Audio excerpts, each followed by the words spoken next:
Hey, what's up guys, it's Dark Arm Duelist, and today I'm going to be doing Burning Abyss. Now this deck is actually really starting to be pretty meta contending. I'm actually really impressed with the way that Burning Abyss has been able to live for like 4 or 5 years. Like, it's been a long time that this deck has actually been surviving and finding its way to adapt its way into the meta and still be pretty viable to this day. And it's pretty budget, so I'm really excited to get into this deck profile. It's been a deck that I played actually since release.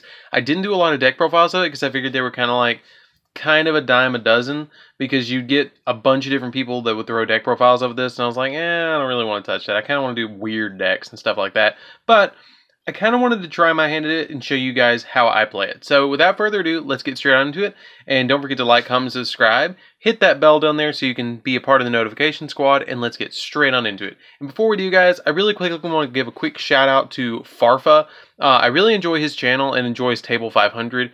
Don't let him know I get some of my inspiration from his Table 500 and stuff. But anyways, let's get straight on into it. I'm just playing. I don't. I actually really do enjoy watching the Table 500 because I think it's really interesting and it's kind of fun to watch weird decks go by, but, you know, I just think it's really cool. So, let's get into this. So, first off, we're going to be playing 3 copies of Farfa, Malebranche of the Burning Abyss. This card is really, really good. Basically, what it does is if you control, all Burning Abyss share the effect of, if you control a monster that is not a Burning Abyss, you must destroy this card. So that's something you have to keep in mind. The only card that's an exception to this is Fiendish Rhino Warrior. That's the only one that really is a big exception to this. You can get away with having Fiendish Rhino Warrior because it makes it so your fiends can't be destroyed by card effects or by battle, except for him, I believe.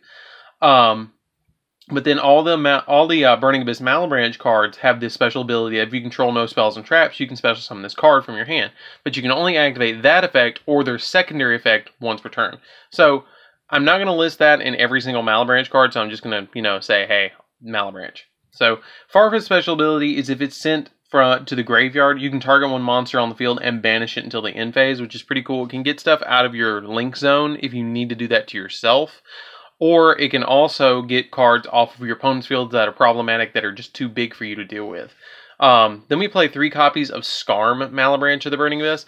Skarm is really, really good too. It's kind of like the searcher of the deck. During the end phase, if it's sent to the graveyard because it was sent there this turn, you can add a level 3 Dark Fiend monster from your deck to your hand. I really like that because this is kind of this is the heart and soul of the deck. So you want to get Skarm engraved so you can give your searches off. Then I played 2 copies of Libic, Malebranche of the Burning Abyss. This one lets you special summon a level 3 Fiend monster that's dark from your hand to the field, but its effects are negated, which is also really good, because if its effects are negated, then it can't destroy itself. Then I play 1 copy of Barbar. I thought about playing 2 copies of Barbar just for the burning effect, because when it's sent to the graveyard, you can banish 3 cards from your graveyard, except itself, that are Burning Abyss cards, and then you inflict 300 points of damage for each one that is banished by its effect. So you can inflict up to 900 points of damage to your opponent, which is pretty good. Then I play 1 copy of Seer. Seer's effect is that when it's sent to the graveyard, if it's sent there to the graveyard, you can target 1 Burning Abyss monster in your grave, except its copy of itself, and then special summon it. So it's kind of like Monster Reborn. This one's actually limited to 1, and so is Graph. I play 1 copy of Graph as well. Graph is the same thing as Seer, but it special summons from deck. Then I play 1 copy of Kelkub, which Kelkub's effect is that if he is special summoned, or if he's sent to the graveyard, you can target a set spell or trap on the field and return it to the hand. 1 Alec. Alec's effect is that if it's sent to the graveyard, you can target 1 face-up monster on the field and negate its effects until the end phase. This is another one that I thought about bumping up to 2, but I'm playing Ghost Ogres and Effect Veilers, and so I kind of just was like, one's enough. And then I play 1 copy of Rubik. Rubik's effect is basically that he's just a tuner. That's the big thing about Rubik, is he's just a tuner. And then I play 3 copies of Fiendish Rhino Warrior. Fiendish Rhino Warrior is super good in this deck. All All Fiend monsters you control except himself cannot be destroyed by battle or by card effect, and if he's sent to the graveyard, he's Foolish Burial. You get to send a Fiend monster from your deck to the grave. So basically, he grabs any of their effects that you need. Like, any of these effects can be triggered by him sending one to the grave, which is awesome. And then for the last card for the Fiend engine, we're playing one copy of Tour Guide. When she's normal summon, you can special summon a level 3 Fiend from your hand or deck. But it cannot be used as synchro material, so don't summon your Rubik off of that. But you can summon any of these other ones. Usually you're just going to overlay with it, so that's the big thing. But that's it for the Burning Abyss / Fiend engine. So next we're going to move over into the Chaos engine for the light monsters. So that's it for them. So let me move over these, because we only play 3 spells because we're playing the Sekka's Light build. So I play 3 of the Blackluster Soldier. Blackluster Soldier is really good in this deck because it's just a big 3k beater that can attack twice and instant spot removal a monster off of the field, which is really important in this deck because this deck used to not get very big. So you have a 3 of boss monster that's just crazy big. And then I play 1 copy of Fairy Tale Snow. Fairy Tale Snow, if this card is normal or special summoned, you can target 1 face-up monster on the field, or your opponent's field, and then Book of Moon it, which is just flip it face down. Also, if it's in your grave, you can banish 7 cards from your hand, field, or grave, and then special summon this card. So, like, it's really good because you can do that on your opponent's turn, which is crazy good. But that's it for the Chaos monsters. That's just like light and dark, or just the light monsters.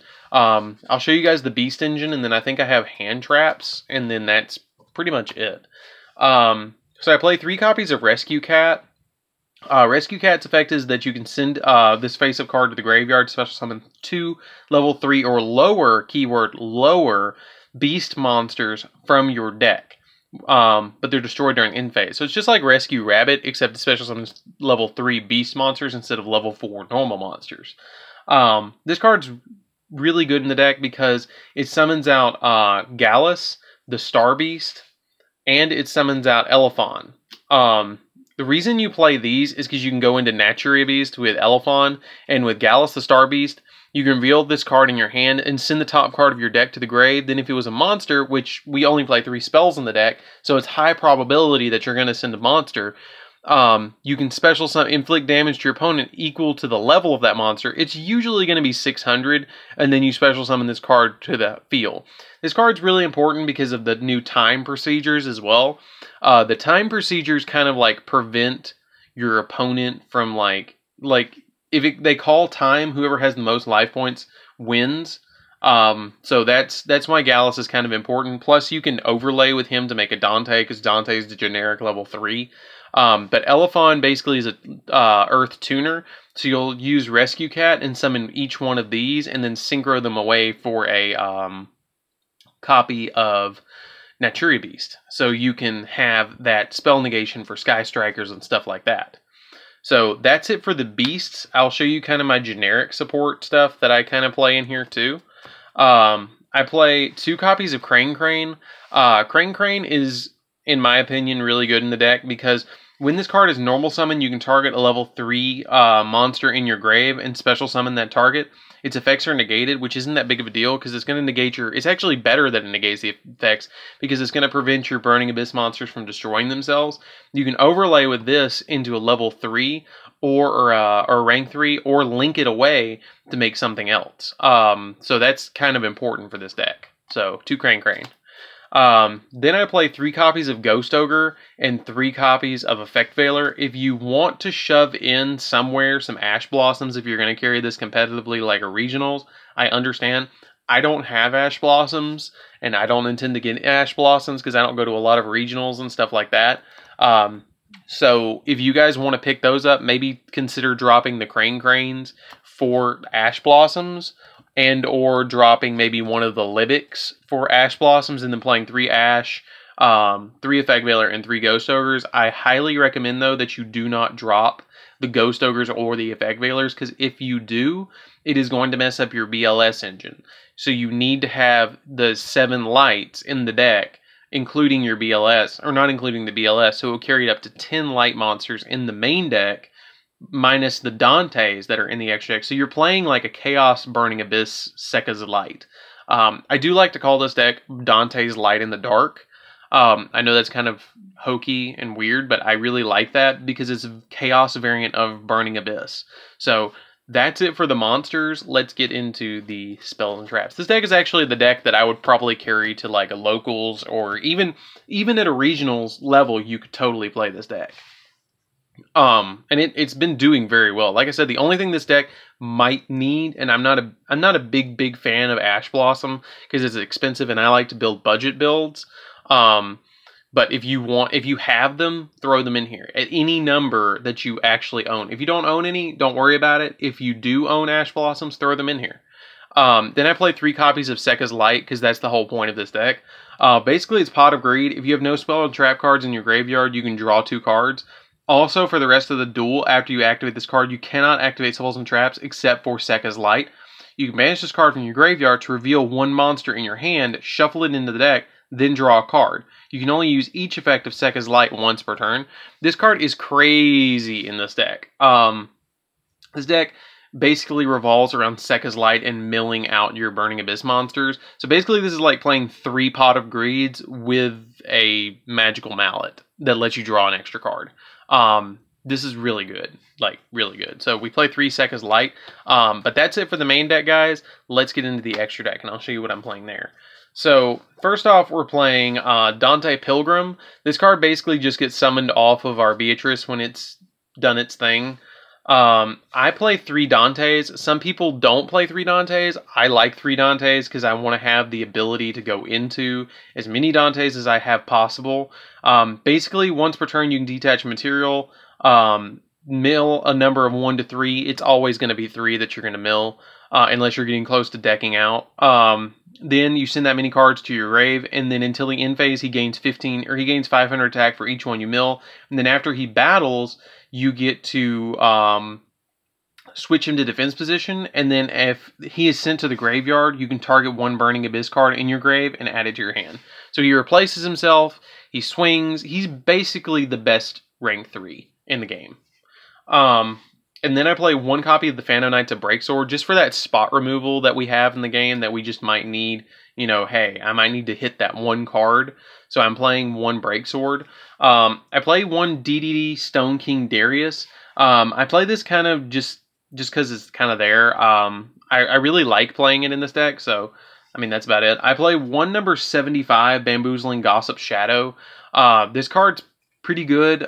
It can, you know, it stops effects because once per turn, when an opponent's monster activates an effect, you can detach 2 materials from this card, and the effect becomes both players draw a card. So like it can negate anything 1 time, and that's pretty cool. And plus, you can target a number XYZ monster in your grave, and then attach it to this card as material, which is pretty nice. But mostly, we're gonna just make this like turn 1, put it in defense position, or you know later in the game, just to kind of control our opponent and pick the cards that we don't want them to get a hold of.